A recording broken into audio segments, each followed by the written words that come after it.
Ada orang yang sholat tapi susah meraih kesuksesan. Gagal lagi, gagal lagi. Ada orang yang sholat doanya belum terkabul. Masalahnya apa? Jadi dari sekian yang dijanjikan itu kenapa belum teraih? Ini pun teman-teman sekalian tidak luput dari keterangan Al-Quran. Tidak luput dari jawaban Al-Quran. Bahkan sebelum saya, Anda, kita bertanya, Allah sudah lebih dulu menyampaikan keterangan kepada kita. Ada dua penyebab yang paling utama yang menjadikan seseorang yang menunaikan sholat berpotensi tidak meraih satu atau bahkan lebih di antara keutamaan yang dimaksudkan. Jawaban pertama terdapat dalam Al-Quran surah kedua Al-Baqarah di ayat ke-45, kemudian solusinya ayat 46-nya. Yang kedua, kita temukan di Quran surah kedua 29. Di Quran surah kedua 29 Al-Ankabut di awal ayat ke-45-nya. Tuh, sama-sama 45 ayatnya, ya, tapi nanti dengan pemaknaan yang berbeda. Baik, mari kita lihat dengan cepat. Apa penyebab orang sholat berpotensi belum atau tidak meraih apa yang dijanjikan ini? Yang pertama di Quran surah kedua Al-Baqarah di ayat ke-45 Allah menegaskan. Perhatikan kalimatnya. Wasta'inu bis-sabri was-salah. Dan jika engkau punya persoalan dalam kehidupan, terima dengan sabar, itu untuk meningkatkan kualitas hidupmu. Dan dengan itu kemudian kau bawa dalam sholat, mintakan solusi kepada Allah. Was-salah, tunaikan sholat, minta solusi kepada Allah. Wa innaha lakabiratun illa 'alal khashi'in. Namun penting engkau sadari, sholat itu tidak mudah engkau lakukan. Awas, hati-hati tuh, ya. Ketika Allah menyandingkan sabar dengan sholat dan membandingkan keduanya, ternyata tingkat kesulitan menunaikan sholat itu lebih dibandingkan dengan sabar. Hati-hati. Artinya kalau orang tidak sabar menunaikan sholat, orang tidak serius menunaikan sholat, itu sulit kemudian akan menunaikannya dengan sempurna.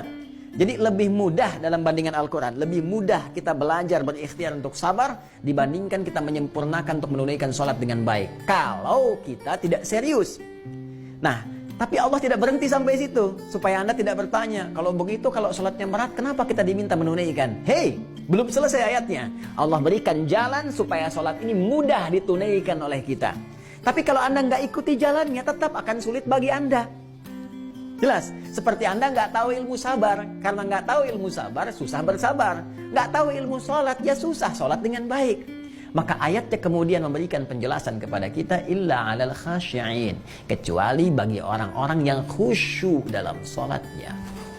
Jadi untuk menjadikan sholat itu termaknai, sholat itu mudah kita tunaikan, sholat itu benar kita tunaikan, kata Al-Quran pertama, tunaikan sholat itu dengan khusyuk. Ini poinnya. Khusyuk. Jadi kalau kita ingin meraih keutamaan-keutamaan ini yang dijanjikan, hal-hal yang tadi dimaksudkan, maka syarat pertama kata Allah, tunaikan dengan khusyuk. Kalau nggak khusyuk jadi berat sholatnya. Kalau nggak khusyuk jadi beban sholatnya. Jangankan saat menunaikan sholat, saat dengar azan pun jadi seakan beban. Suara apa ini? Ini kok panggilan tiap hari datang terus? Ya Allah, iman Anda di mana, Cepi? Jadi kalau kita nggak khusyuk susah. Nah, karena itu penyebab yang pertama kalau ada orang belum meraih apa yang dimaksudkan, boleh jadi sholatnya belum khusyuk. Pertanyaan susulannya, bagaimana supaya kita bisa khusyuk sholatnya ya Allah? Bagaimana cara khusyuk yang baik itu? Maka Allah memberikan jalan kepada kita. Jalan pertama langsung di ayat ke-46-nya. Ini poinnya. Perhatikan caranya. Alladzina yadhunnuna annahum mulaqu rabbihim. 1.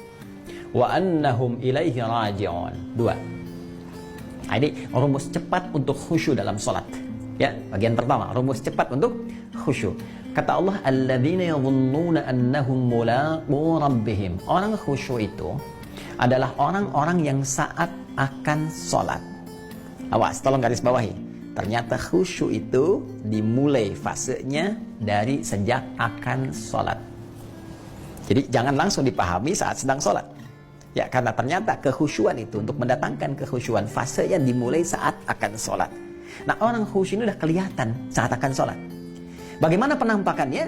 alladzina yadhunnuna annahum mulaqu rabbihim. Orang-orang yang khusyuk itu adalah orang-orang yang saat akan menunaikan sholat, dia sudah menyiapkan diri dan merasakan akan menghadap kepada Rabbnya.